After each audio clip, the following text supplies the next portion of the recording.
The mining drill screamed against the rock face as Roy wiped sweat from his forehead.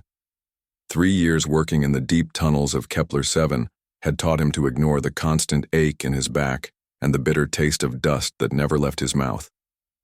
Around him, dozens of other humans moved like ghosts through the artificial caverns, their faces hollow from years of barely enough food and too much work dot above ground.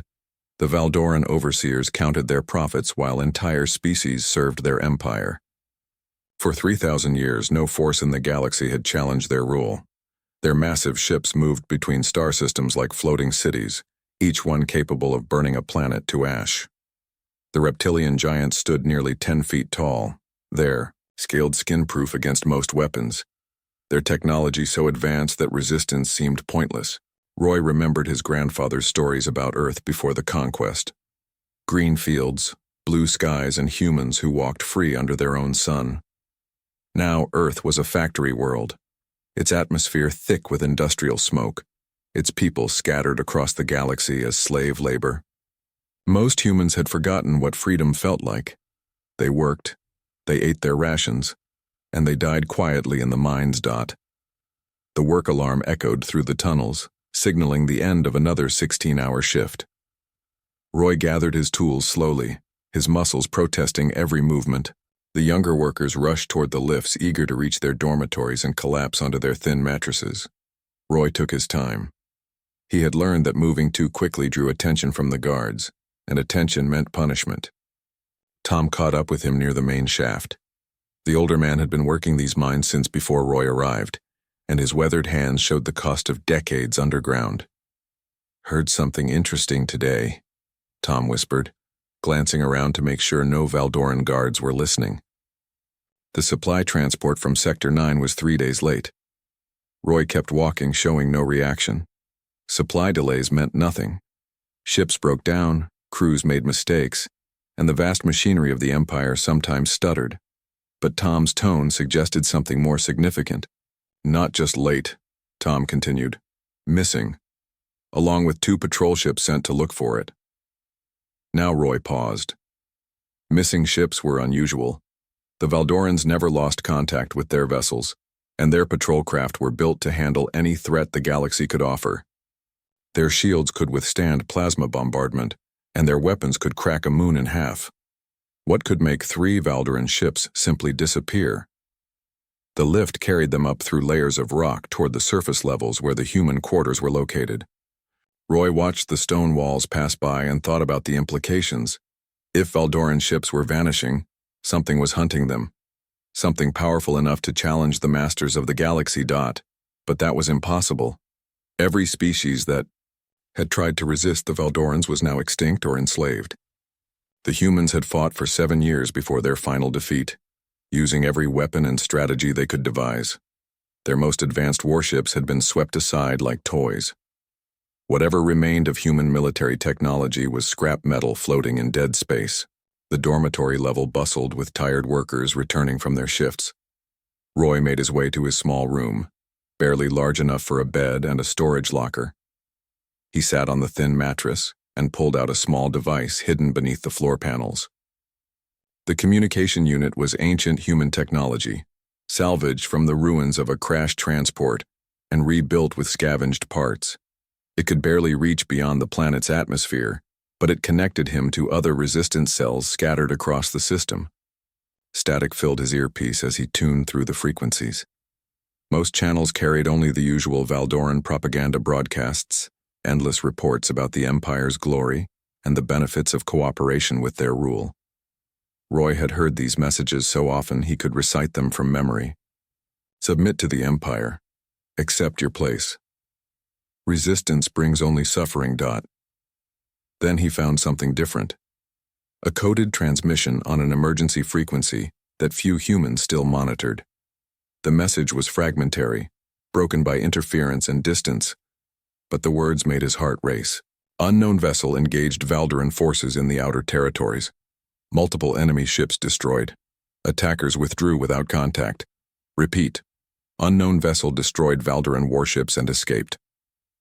Roy listened to the transmission 3 times before its full meaning sank in. Someone was fighting the Valdorans and winning. After 50 years of occupation, something was striking back at the empire that had conquered the galaxy. He turned off the device and hid it again beneath the floor panels. The message could be a mistake, a confused report from frightened observers who had misunderstood what they saw, or it could be the beginning of something that would change everything. Outside his small window, the industrial lights of the mining complex cast harsh shadows across the barren landscape. Valdoran transport ships moved like stars against the dark sky, carrying the wealth of a dozen worlds back to the Empire's core systems. Those same ships had carried away millions of humans over the decades, spreading them across the galaxy to work in mines and factories and construction projects. Roy lay back on his bed and stared at the ceiling. He thought about his grandfather's stories and wondered if somewhere beyond the reach of Valdoran sensors, other humans remembered what it meant to fight. The Empire seemed eternal and unbreakable, but every structure had weak points if you knew where to look. The next morning brought another shift in the deep mines, another day of backbreaking labor under the watchful eyes of Valdoran guards. But Roy worked with a different energy now, turning over possibilities in his mind. If ships were vanishing in the outer territories, if something was challenging Valdoran patrols, then perhaps the galaxy's masters were not as invincible as they appeared. That night, more reports filtered through the underground communication networks. Damaged Valdoran vessels limping back to port, patrol routes being changed without explanation, military transports traveling in larger groups with heavier escorts. The Empire was afraid of something, and fear was a weakness Roy had never seen in his captors before. Whatever was happening in the outer systems, it was enough to make the Valdorans nervous. And if the masters of the galaxy could feel fear, then perhaps they could also be defeated. Admiral Kress felt the deck plates vibrate beneath his clawed feet as the Valdoran dreadnought Eternal Might dropped out of hyperspace. The massive warship's sensors immediately began scanning the debris field that had once been the patrol squadron. Talon 7. Twisted metal fragments drifted in the void, some pieces still glowing from whatever weapons had torn them apart. The bridge crew worked in tense silence. In 3 millennia of galactic dominance, Valdoran forces had never suffered losses like this. 3 heavy cruisers and their escort frigates, all destroyed within hours of each other. The distress signals had been brief and confused, filled with references to an unknown attacker that seemed to appear from nowhere. "Report," Kress commanded, his deep voice rumbling through the bridge. The reptilian admiral was old even by Valdoran standards, his dark scales marked with scars from the ancient wars that had established the Empire. He had seen the conquest of 100 worlds and never witnessed a defeat that could not be explained. Lieutenant. Commander Voss approached with a data tablet, his movements carefully respectful. "Sir, preliminary analysis of the debris confirms our worst fears. These ships were not destroyed by any known technology. The damage patterns are unlike anything in our military databases." Kress studied the tactical display showing the scattered remains of the patrol ships. The destruction was complete and precise, as if something had simply switched off their existence. No Valdoran vessel in history had been obliterated so thoroughly. Their shields were designed to withstand the combined firepower of entire fleets, their armor plating forged from the cores of dead stars. "What of the survivors?" he asked. Voss hesitated. 17 crew members recovered from emergency pods. Their reports are disturbing, sir. They describe a single vessel, dark-hulled and moving with impossible speed. It appeared without warning, destroyed the entire squadron in minutes, then vanished before reinforcements could arrive. The Admiral's tactical mind processed this information with growing unease. A single ship destroying an entire Valdoran patrol force was beyond comprehension. Even the most advanced rebel groups possessed nothing that could challenge Valdoran military technology. The Empire's weapons and shields were the product of 3,000 years of conquest and innovation. "Show me the sensor logs," Kress ordered. The main display shifted to show the final moments of Talon 7. The patrol ships had been conducting a routine sweep of the outer territories when something had appeared on their sensors. The readings were confusing and contradictory, showing a vessel that seemed to exist in multiple locations simultaneously. Then the unknown ship had opened fire. The weapons that struck the Valdoran vessels defied analysis. They penetrated shields, as if they were not there, tore through armor plating like paper, and caused explosions that consumed entire ships in seconds. The attacking vessel moved with a grace and speed that seemed to violate the basic laws of physics. Computer analysis suggests the attacker was of human origin, Voss reported quietly. Crest turned his massive head to stare at his subordinate. Impossible. Human technology is primitive. Their largest vessels are barely capable of interplanetary travel. They possess no weapons that could threaten a Valdoran patrol boat, much less a heavy cruiser. Yes, sir, Voss agreed. Yet the hull configuration and energy signatures match known human design principles. The computer identifies it as a warship of Earth manufacture, though built with technology far beyond anything they possessed during their resistance. The implications were staggering. If humans had somehow developed weapons capable of challenging the Empire, then every assumption about the galaxy's balance of power was wrong. For 50 years, the scattered human populations had been considered a broken species, useful only for manual labor in dangerous environments. Cress ordered his fleet to maintain position, while sensor crews conducted detailed scans of the battle site. The evidence was undeniable but incomprehensible. A single human vessel had accomplished what no enemy force had achieved in millennia of warfare. Sir, the communications officer called out. Long-range sensors are detecting movement in the Titan Nebula. Unknown contacts approaching our position. The bridge fell silent as every crew member turned toward the main display. The nebula was a known hiding place for pirates and smugglers, its dense gas clouds interfering with sensors and communication. But the objects emerging from its depths were too large and too fast to be anything built by criminals. 3 ships appeared on the screen, their hulls dark against the starfield. They moved in perfect formation, approaching the Valdoran fleet with neither haste nor caution. The lead vessel was the same configuration that had destroyed Talon 7. All ships to battle stations, Cress commanded. Raise shields and power. Weapons. Prepare for combat. The Valdoran fleet was formidable by any measure. 27 warships, including 3 dreadnoughts, more than enough firepower to conquer most star systems.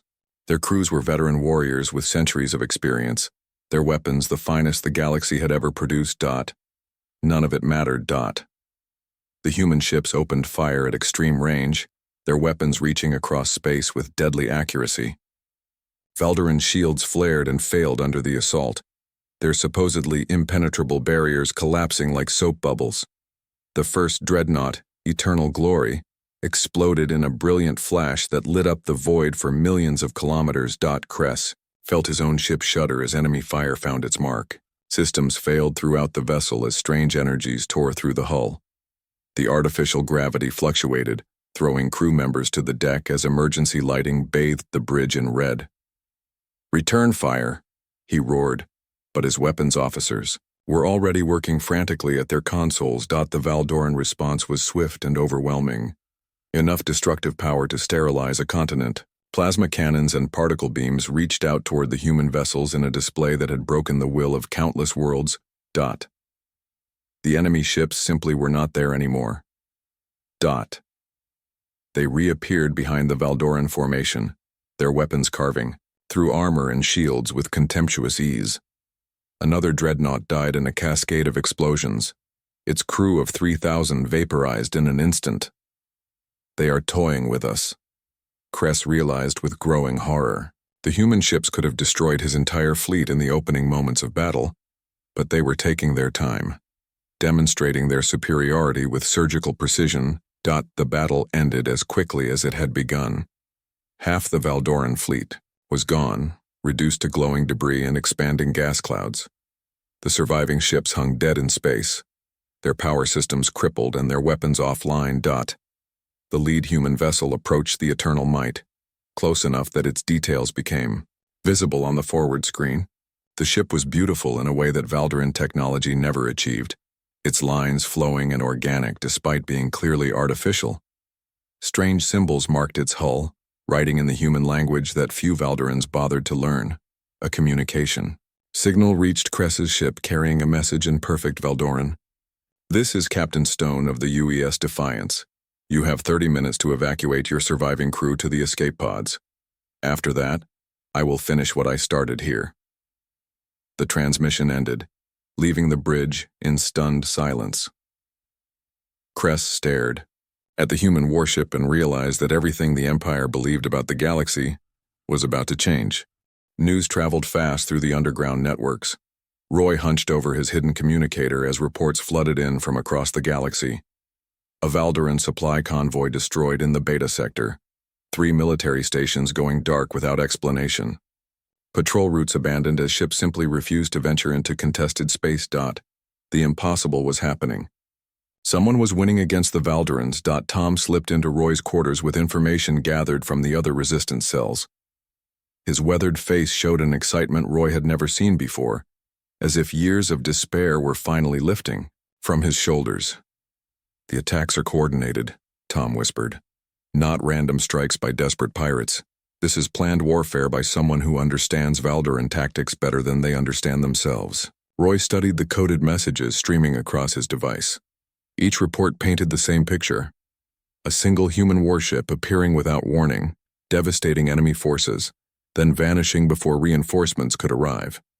The vessel seemed to know exactly when and where Valdoran ships would be vulnerable. "UES Defiance," Roy read from one of the transmissions. "That's the name survivors keep mentioning. A human ship built like nothing we had during the war." The Resistance had maintained detailed records of human military capabilities before the conquest. Every ship design, every weapon system, every tactical manual they could preserve. The Defiance matched none of them. It was as if humanity had somehow developed an entirely new branch of technology in the decades since their defeat. But that was impossible. The surviving human populations were scattered across the galaxy, working as slaves in mines and factories. They had no shipyards, no industrial capacity, no resources to build anything more complex than the simple tools needed for manual labor. Unless someone had been planning this for a very long time. Roy thought about the stories his grandfather used to tell. Not just about Earth before the conquest, but about the final evacuation. Ships loaded with civilians fleeing into the unknown regions beyond charted space. Most people assumed those vessels had been destroyed or had died from starvation and equipment failure. What if they had survived? What if they had spent 50 years preparing for this moment? The thought sent electricity through Roy's nervous system. He began composing messages to other resistance cells, sharing his theory and asking for any information about the missing evacuation fleets. The responses came back quickly, filled with similar speculation and growing hope. Deep in space, Captain Stone studied the tactical display aboard the UES Defiance. The human warship hung motionless in the shadow of a dead moon, its advanced sensors monitoring Valdoran communications across 3 star systems. His crew worked with the quiet efficiency of people who had trained for this mission their entire lives. Stone was old enough to remember Earth before the conquest. He had been a young officer in the human navy when the Valdorans first appeared, their massive fleets blocking out the stars above every human world. He had fought in the desperate battles that followed, watching his civilization burn under the weight of superior technology. But he had also been there for the evacuation. The secret convoys that carried the best of humanity into the void, along with every piece of scientific knowledge they could preserve. While the Valdorans celebrated their victory, the survivors had been building something new in the darkness between stars. The Defiance was the culmination of 50 years of research and development. Her hull incorporated metals that did not exist in nature, forged in zero-gravity foundries using principles discovered during decades of exile. Her weapons drew power from contained singularities, channeling forces that had once been purely theoretical. Her engines bent space itself, allowing movement that seemed to violate basic physics. Most importantly, she was not alone. Stone activated the communication system, sending coded signals to ships scattered throughout the galaxy. The response came, back in minutes. Dozens of vessels acknowledging his orders, each one a masterpiece of human engineering hidden in asteroid belts and nebulae across known space. The time for hiding was over. Back on Kepler 7, Roy felt the change before he understood it. The Valdoran guard seemed more nervous, their usual arrogant confidence replaced by something that looked almost like fear. Work schedules were altered without explanation, and transport ships arrived with heavier military escorts. The mining operation continued, but everyone sensed the shift in atmosphere. Conversations in the dormitories grew more hopeful, while Valdoran overseers watched the human workers with new suspicion. Then came the night when everything changed. Roy was monitoring communications when the emergency broadcasts began. Valdoran. Military frequencies filled with panic reports from across the sector. Multiple human warships had appeared simultaneously, striking at supply lines and military installations with devastating effect. The Empire's response was swift and overwhelming.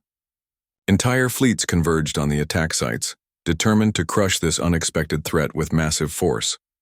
But when they arrived, they found nothing but debris and empty space. The human ships had vanished as quickly as they had appeared, leaving behind only the wreckage of Valdoran ambitions and the growing realization that the galaxy's balance of power was shifting.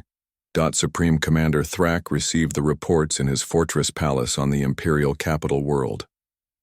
The massive reptilian commander had ruled the Valdoran Empire for 8 centuries, expanding its borders through conquest and maintaining order through fear. He had never faced a challenge to his authority that could not be crushed by superior firepower. The human attacks changed everything. Intelligence reports flooded his command center, each one more disturbing than the last.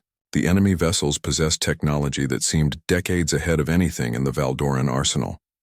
Their weapons penetrated shields that had protected the Empire for millennia. Their engines allowed movement that bordered on impossible. Most troubling of all, they seemed to know Valdoran tactics and strategies better than his own admirals. Thrak studied the tactical analyses with growing unease.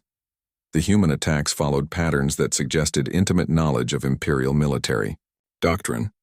They struck at exactly the right moments, targeting precisely the assets that would cause maximum disruption with minimum resistance. Someone had been studying the Valdoran Empire for a very long time, learning its weaknesses and preparing to exploit them. The Supreme Commander issued orders that sent shockwaves through the imperial hierarchy. Fleet reserves were activated across the galaxy. Patrol schedules were randomized to prevent prediction. Military communications were encrypted with new codes changed daily. None of it mattered. The human attacks continued with clockwork precision, each strike perfectly calculated to cause maximum damage while avoiding decisive battle with superior Valdoran numbers. Supply lines stretched thin as convoys required heavy escorts. Military resources were diverted from occupation duty to hunt for ghosts that appeared and vanished without trace. For the first time in 3 millennia, the Valdoran Empire was being forced to react instead of dictate. And in the deep minds of Kepler-7, Roy smiled as he listened to reports of his people's return to war. The galaxy's masters were about to learn what humans could accomplish when they refused to stay defeated. The explosion shook the ground beneath Roy's feet as he crouched behind a pile of mining equipment. Smoke billowed from the communications tower where his team had planted charges, cutting off the Valdoran garrison's connection to their orbital command ships. Around him, dozens of human workers emerged from hiding places throughout the mining complex, carrying weapons salvaged from guard posts and supply depots. 3 months had passed since the first reports of human warships striking at Valdoran forces. Those distant victories had sparked something that Roy thought was dead forever in the human spirit. Across the galaxy, resistance movements were awakening with new purpose and courage. On Kepler-7, the uprising had begun with sabotage, critical equipment failing at crucial moments, supply shipments disappearing, communication systems developing mysterious glitches. The Valdoran overseers had dismissed these incidents as accidents or the inevitable breakdown of machinery operated by careless slaves. They had been wrong. Roy signaled to his team as Valdoran guards rushed toward the burning communications tower. The reptilian soldiers were disciplined and well-armed, but they had grown complacent during decades of easy occupation. They expected scattered humans to cower and flee, not to fight back with organized precision. The ambush was perfect. Crossfire from hidden positions caught the guards in the open, their superior armor unable to protect them from concentrated weapons fire at close range. Within minutes, the garrison's quick reaction force was eliminated, or retreating in confusion. Tom appeared at Roy's side, grinning despite the smoke and chaos. "The armory is ours," he reported. "Plus, we've taken the vehicle depot and the administrative center. The Valdorans are falling back to the main compound." Roy nodded, checking his captured plasma rifle. The plan was proceeding ahead of schedule, but the hard part was still coming. The main garrison held nearly 200 Valdoran soldiers and enough firepower to level the entire mining complex. They could not be defeated by surprise attacks and sabotage. But they no longer had to win this battle alone. High above Kepler-7, space erupted in brilliant flashes as the human warship Retribution dropped out of hyperspace. The vessel was smaller than the legendary Defiance, but no less deadly. Her weapons systems targeted on the Valdoran orbital platforms that controlled the planet's defenses. Captain Stone's plan was unfolding across dozens of worlds simultaneously. While his flagship conducted deep strikes against major Valdoran installations, other human vessels supported local rebellions by eliminating enemy orbital assets. The scattered resistance movements were finally receiving the support they needed to turn desperation into victory. The Valdoran response was swift, but predictable. Garrison commanders called for reinforcements while ordering their forces to crush the uprisings with maximum brutality.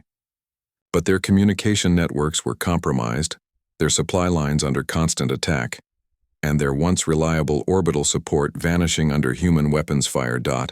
On the Imperial capital world, Supreme Commander Thrak watched his empire begin to unravel.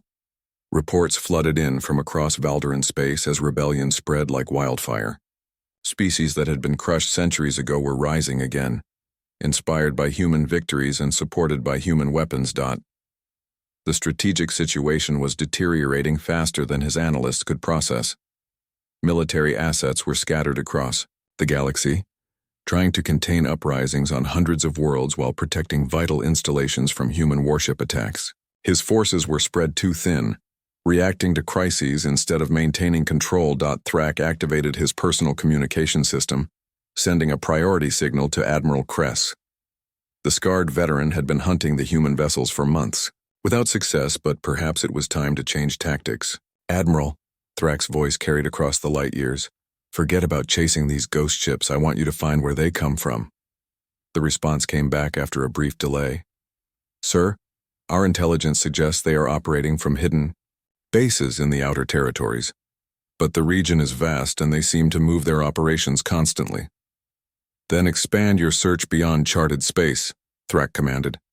"The humans did not develop this technology overnight. They have been building something in the darkness, and I want it found and destroyed." Back on Kepler-7, Roy led his fighters toward the main garrison compound. The Valdoran defenses were formidable, but they had been designed to repel external attack, not rebellion from within. Weapon emplacements that could destroy orbital targets were useless against enemies already inside their defensive perimeter. The battle for the compound lasted 6 hours. Roy's forces used every advantage they could find, turning their intimate knowledge of the facility against defenders who had never bothered to learn the layout beyond their immediate quarters. Maintenance tunnels became attack routes, service corridors allowed flanking maneuvers, and industrial equipment provided cover and weapons. When the last Valdoran soldier surrendered, Roy stood in the garrison commander's office and activated the planetary communication system. His voice reached every human worker on Kepler-7, carrying a message that would have been impossible just months before. "This is Roy, speaking for the human resistance. The garrison has fallen. The orbital platforms are destroyed. Kepler-7 is free." The response was immediate and overwhelming. Across the planet, human workers emerged from their dormitories and workstations, cheering and weeping with emotions they had suppressed for decades. For the first time in 50 years, they were no longer slaves. But Roy knew their victory was fragile. The Valdorans would return with overwhelming force, determined to make an example of any world that dared defy Imperial authority. The rebels had perhaps days before the counterattack arrived. That was when the second message reached them. "Kepler-7 Resistance, this is Captain Stone of the UES Defiance. Well done. Prepare your people for evacuation to friendly territory. We have much to discuss." Roy stared at the communication screen, hardly believing what he was hearing. Friendly territory? After 50 years of occupation, there were still free human worlds? The answer came as more ships appeared in orbit around Kepler-7. Not just human vessels, but transports carrying supplies and equipment. Medical ships with doctors who had not forgotten how to treat human patients. Cargo haulers loaded with food that humans had not tasted since before the conquest. Tom joined Roy at the communications station, both men watching the growing fleet with amazement. "How many of us survived?" Tom asked quietly. "More than the Valdorans ever imagined," Roy replied, "and we never stopped building." The evacuation proceeded with military efficiency. Human transport ships carried away every person who wanted to leave, along with vital equipment and supplies that could support the continuing rebellion. Within days, Kepler-7 was empty of human life, its industrial facilities sabotaged beyond repair. When the Valdoran counterattack arrived, they found only empty buildings and a message broadcast on every frequency. "You took our world. We took our freedom. The humans are coming home." Similar scenes played out across the galaxy as world after world slipped from Valdoran control. Each victory inspired others, and each defeat cost the Empire resources it could not replace. The rebellion was spreading faster than their forces could contain it. Supreme Commander Thrak realized he was facing something unprecedented in Valdoran history. This was not a conventional war that could be won through superior technology and overwhelming force. This was a revolution that fed on hope and grew stronger with every victory. The humans had learned something during their decades in exile, something that made them more dangerous than any enemy the Empire had ever faced. They had learned how to turn defeat into preparation, despair into determination, and scattered populations into a coordinated resistance that struck from every direction at once. For the first time in 3 millennia, the Valdoran Empire was losing a war, and the humans were just getting started. The massive Valdoran fleet emerged from hyperspace in perfect formation. 3,000 warships arranged in attack wings that stretched across millions of kilometers. Supreme Commander Thrak rode aboard his flagship Eternal Dominion, determined to end the human threat once and for all by striking at their hidden home system. Intelligence had finally located the source of human resistance. Beyond the charted regions of the galaxy, in a star system that had been dismissed as empty space for millennia, the humans had built something that defied every assumption about their capabilities. Thrak studied the tactical display as his sensors painted the impossible on his screens. A fully operational star system complete with orbital habitats, industrial platforms, and defensive installations that made Valdoran fortresses look primitive by comparison. The humans had not simply survived their exile. They had thrived. Massive shipyards orbited the primary star, their construction bays launching vessels even as the Valdoran fleet approached. Space elevators connected the system's inhabited worlds to orbital platforms that bustled with activity. Energy signatures indicated population centers housing millions of humans, all working together with the efficiency of a civilization that had never forgotten how to build. "How long have they been preparing for this?"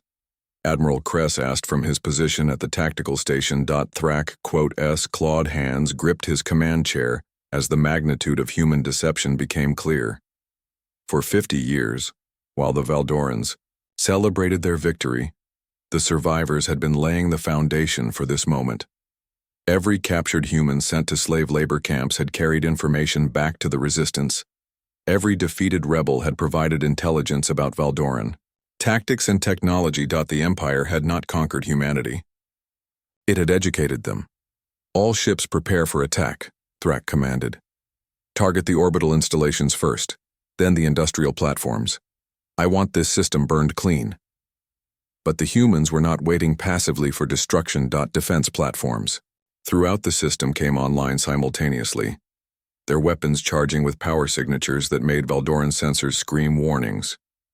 Space around the approaching fleet began to shimmer as massive energy fields activated, creating distortions that interfered with navigation and targeting systems. Then the human fleet arrived. Ships appeared from every direction at once, emerging from hidden positions behind moons and asteroids. They moved in perfect coordination, each vessel part of a larger tactical plan that had been decades in preparation. The human fleet was smaller than Thrak's armada, but built with technology that incorporated everything learned during 50 years of exile. Captain Stone commanded the formation from the bridge of UES Defiance. Around him, veteran officers who had fought in the original war coordinated attacks with precision that came from a lifetime of preparation. These were not desperate rebels striking random blows at superior forces.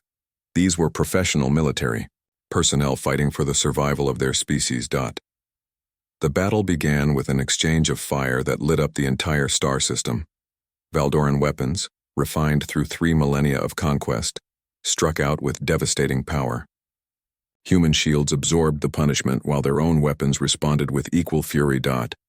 But this was not the same humanity that had fallen 50 years before. Human vessels moved with impossible grace, their engines bending space in ways that allowed tactical flexibility beyond Valdoran comprehension. Their weapons struck with surgical precision, targeting exactly the systems needed to disable enemy ships without wasting power on redundant destruction.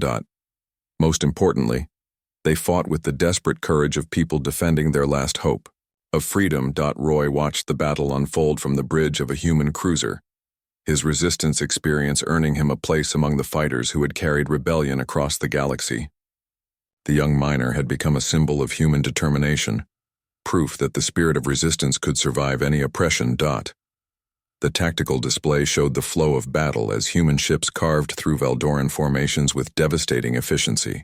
Each enemy vessel destroyed weakened the Empire's ability to maintain control across the galaxy. Each human victory inspired rebellions on a dozen worlds. Their flanking squadrons are pulling back, reported the ship's tactical officer. Valdoran, commanders are losing coordination as we disrupt their communication networks, Roy nodded, remembering similar confusion during the liberation of Kepler-7. Valdoran military doctrine depended on overwhelming force and centralized command. When their advantages in firepower and coordination disappeared, their tactical flexibility collapsed. The human fleet pressed its attack with relentless precision.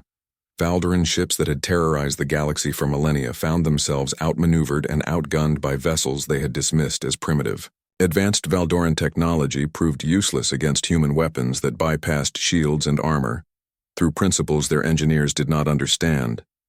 Supreme Commander Thrak watched his empire die around him.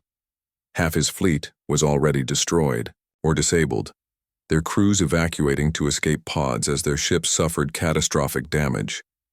The remaining vessels were trapped in a battle they could not win against an enemy they had never truly understood. A communication signal reached his flagship, transmitted on frequencies the humans should not have been able to access. Captain Stone's voice filled the bridge of eternal dominion with calm authority. Supreme Commander Thrak, this is Captain Stone of the United Earth Systems Fleet. Your empire is finished. Surrender now and we will accept the evacuation of your surviving forces. Thrak's response was immediate and filled with centuries of imperial arrogance. Humans do not dictate terms to the Valdoran Empire. We have ruled this galaxy since before your species discovered fire. Stone's reply carried the quiet confidence of someone who had spent a lifetime preparing for this moment. Your empire ruled through fear and superior technology. You no longer possess either advantage. Look around you, Thrak. Your fleets are broken. Your subjects are in rebellion. Your time is over. The Supreme Commander could see the truth in his tactical displays. Valdoran resistance was crumbling as human ships systematically destroyed his remaining forces. Worlds across the galaxy were declaring independence, their populations rising, against Valdoran garrisons that could no longer count on orbital support. The empire that had seemed eternal was collapsing in a matter of hours. The final phase of battle was brief but decisive. Human ships surrounded the remaining Valdoran vessels, offering surrender terms that allowed crew evacuation before the ships were destroyed. Many Valdoran commanders accepted, recognizing that further resistance would only result in needless death. Thrak himself refused to abandon his flagship, choosing to face his defeat with the dignity that 3,000 years of rule demanded. When Captain Stone transported aboard Eternal Dominion, He found the Supreme Commander waiting in his command chamber, surrounded by the symbols of an empire that no longer existed.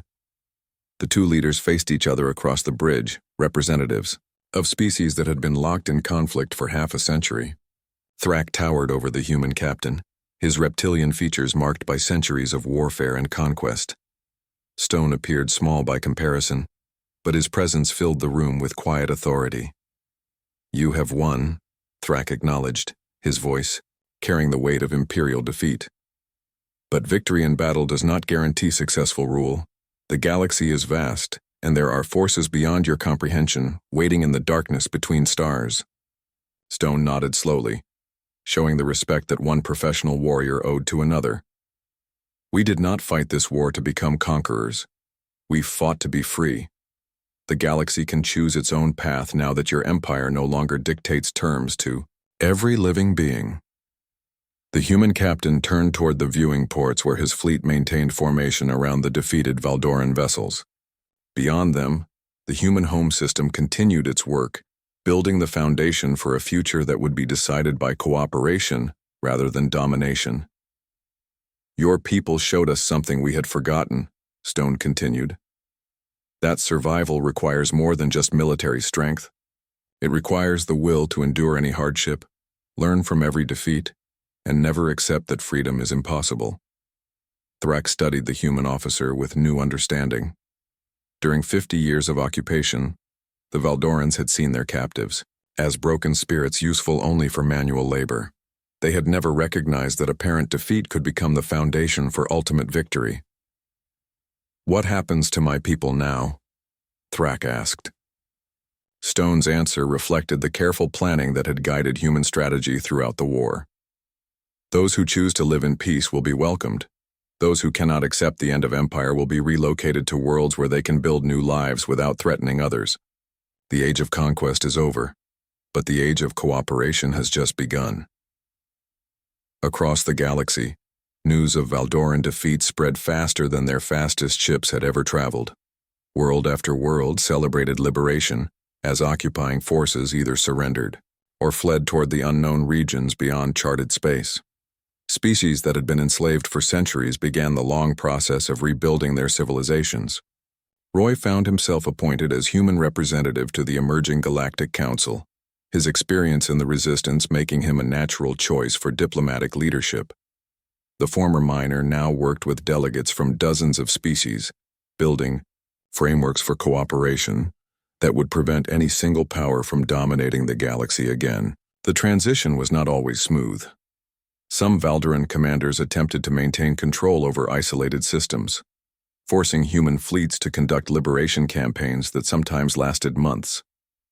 Certain species struggled with the concept of self-governance after centuries of imperial rule. Trade networks disrupted by war took years to re-establish, but the fundamental change was irreversible. The galaxy had learned that even the mightiest empires could fall when faced with beings who refused to accept defeat. Human technology, developed during decades of exile, began spreading throughout known space. Medical advances that had been necessary for survival in harsh environments saved millions of lives on worlds still recovering from Valdoran exploitation. Agricultural techniques perfected on marginal planets helped former slave worlds feed their populations. Engineering knowledge gained from building in secret transformed infrastructure across hundreds of systems. Most importantly, humans shared the lesson that had made their victory possible. Freedom required constant vigilance, careful planning, and the courage to resist any force that sought to impose its will on others. Captain Stone retired from active military service 5 years after the war's end, choosing to spend his remaining years teaching at the military academy on New Terra. His students came from dozens of species, all learning the tactics and strategies that had brought down the Valdoran Empire.